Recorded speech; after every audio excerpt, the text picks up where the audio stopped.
tellement rien à faire. Tu me fucking niaises. Je suis très sérieux. Tu comprends pas, là. T'as même pas idée de tout ce que je ferais si je pouvais arrêter le temps d'être là. Pendant que t'es resté ici à te morfondre toute la fin de semaine, ben moi, j'étais allé au festival de Contes et légendes en Abitibi-Témiscamingue. C'était gratuit, c'était awesome, c'était un spécial autochtone, bref. C'était magique. Puis même hier, dans le cadre de ça, il y avait un atelier sur l'herboristerie, ses plantes médicinales, puis c'était malade tout ce qu'on a échangé, tout ce qu'on a appris. Il y a la deuxième marche des peuples pour la Terre-Mère qui commençait aujourd'hui. Ils font le tour de la Gaspésie pour contrer les hydrocarbures et sensibiliser les gens là-dessus. 42 jours de pèlerinage, de ressourcement, de beaux moments et de nouveaux paysages gaspésiens. Il y a plein d'autres marches, comme la marche pour la fermeture des abattoirs qui va avoir lieu le 18 juin. Il y a tellement de messages à faire passer, de musique à créer, d'articles à écrire, de vidéos à traduire, de vidéos à faire. Il y a tellement de trucs à apprendre aux jeunes, de conférences ou d'ateliers à faire dans les écoles, de films à réaliser, plein de films géniaux à écouter comme La Belle Verte ou Demain qui vient tout juste de sortir, de livres à écrire, de bouffe à récupérer et à redistribuer, de food not bombs à organiser, de communes à créer, d'endroits à découvrir. Il y a aussi des cours qui se donnent, des ateliers sur à peu près n'importe quoi, comme à Montréal par exemple, pour essayer des affaires puis échanger nos connaissances, puis que le savoir se transmette. Des micros ouverts, des conférences, des assemblées, des discussions par rapport à tous les sujets. Il y a tout le temps des rassemblements, des potlucks à participer ou à organiser. Il y a aussi des cercles de permaculture, des genres de cours, mais en cercle, que tout le monde participe. En Estrie, sur les toits du monde, à chaque premier dimanche du mois. Ils ont un super bon équilibre entre le théorique puis le pratique, puis c'est fou ce que t'apprends en une seule journée là-bas. Il y a aussi des gens qui cultivent des affaires ou whatever, qui ont besoin d'aide et qui accueillent des gens chez eux. Autant dans des fermes de permaculture bio que dans des éco-communautés, que chez des particuliers, qui les hébergent et qui les nourrissent en échange d'un petit coup de main, puis toi, ben, tu repars avec les connaissances que t'as acquis là-bas. Il y a aussi le mouvement Nuit debout qui arrive de France puis qui est rendu ici, que ça vise à ce que les gens se rassemblent ensemble et prennent la parole et s'organisent entre eux. Ça fait un mois qu'il y en a à Montréal, puis en France, ça a lieu aussi partout en campagne, donc ici, il y en a plein à partir partout. Le mouvement dépend de comment qu'on s'implique. Il y a des camps d'action pour activistes qui se donnent un peu partout, ici, même au BC. Il y a le camp Unistoten qui ont besoin d'aide à l'année longue. Il y en a plein à commencer ici pour arrêter des projets pétroliers, miniers, forestiers, hydroélectriques, pis tout.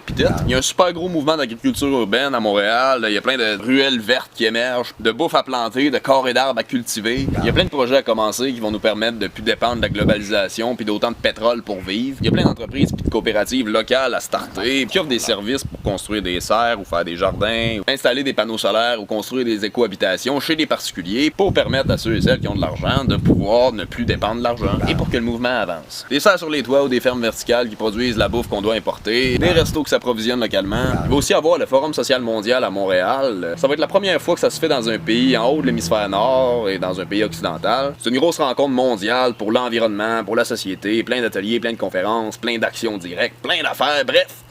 Ça va être fou. Puis ça demande bien de l'organisation et de la planification d'avance et tout. Puis ils ont bien besoin d'aide. Il y a des communautés à visiter, des cultures à découvrir. Alors, il n'y a pas juste Wamuntachi et les Atikamekw dans la vie. Il y a plein d'autres communautés au Québec. Puis le Québec, c'est grand comme l'Europe. Tu peux pas dire qu'il n'y a rien à faire et qu'il y a nulle part où aller. Là. Je veux dire, hey, tu connais même pas 2% du Québec. Il y a toute une planète à visiter. Il y a tellement de montagnes à grimper, tellement de langues à apprendre. Puis le monde est un livre et ceux qui voyagent pas ne lisent qu'une seule page. Comme a dit un certain doux. Fait que c'est normal que tu t'ennuies si tu restes tout le temps à la même page. Puis tout l'été, il y a tellement plein de festivals à participer puis de beau monde à rencontrer. Puis à chaque fin de semaine, il y a un power dans une communauté autochtone différente. Aussi, le 21 juin, c'est la fête nationale des Autochtones. Je sais pas pour les autres villes, mais je sais qu'à Val-d'Or, il y a un super gros événement au centre d'amitié autochtone. C'est un genre de power, puis c'est vraiment magique.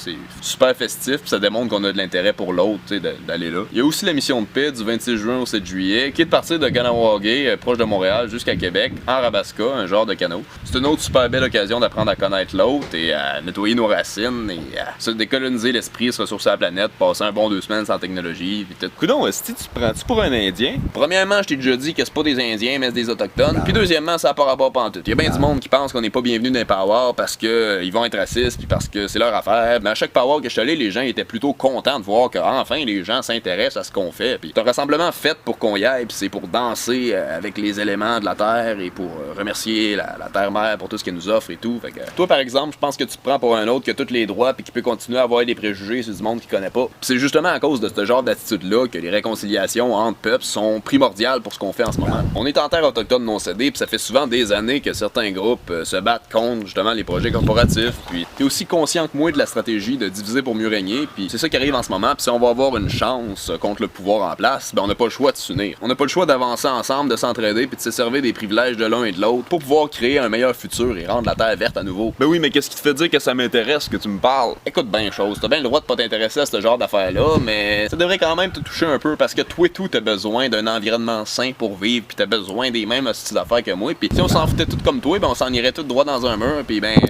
t'aurais pu trouver la vie plate après parce que tu pourrais plus, si tu pourrais même plus rien faire. Si jamais c'est trop sérieux pour toi, ben fais juste faire ce que t'aimes, promène-toi partout, check à terre, check ça comment que le grain de gazon là il est beau, check comment que le papillon là il est beau. Tu sais, oui, peut-être que la vie est plate pour quelqu'un qui voit la même affaire depuis genre 20 ans, mais si tu regardes avec tes yeux d'enfant, ben tu vas bien plus admirer chaque plante, puis chaque bébite que tu vois, puis chaque truc, t'sais. Au moins fais ce que t'aimes, pars à l'aventure, va jouer dans le bois, fais de quoi, je suis sûr que t'as une passion, je suis sûr que t'as de quoi qui t'allume, fais ça, fais de l'art, fais ce que t'aimais faire quand t'étais kid. N'importe quoi! Parce que notre monde, il est fait pour nous tenir dans des vibrations basses de marde. Si t'es heureux, si t'es bien dans ton cœur, ben t'augmentes les vibrations, puis ben en même temps t'augmentes celle de la planète. Fait au moins fais ça, faites quoi? N'importe quoi! On vit présentement la période la plus importante de l'humanité, la plus excitante depuis des millénaires, où ce que chaque mot et chaque geste est important pour les générations futures et pour la continuité de la vie. Fait que viens pas me dire qu'il y a rien à faire, il y a tout à faire. Tu sais, j'aimerais bien ça l'arrêter le temps puis tout faire ça, mais malheureusement ça se fait pas. Fait que c'est pour ça que je pense qu'il faut s'organiser, il faut s'en jaser, puis il faut se répartir un peu puis faire un peu tout pour qu'un peu tout avance. Parce qu'on s'entend que tout est lié. Tu sais, je pourrais continuer toute la journée, mais tout ça pour te dire que les choses se passent en hostie, là. T'as juste à y accéder. C'est ça, hein, c'est tout le temps toi qu'il faut qu'il ait raison. Non. T'es tellement négatif, je suis plus capable. M'ennuyer tout seul. Ben voyons. Hey, le gros, c'est juste de t'aider.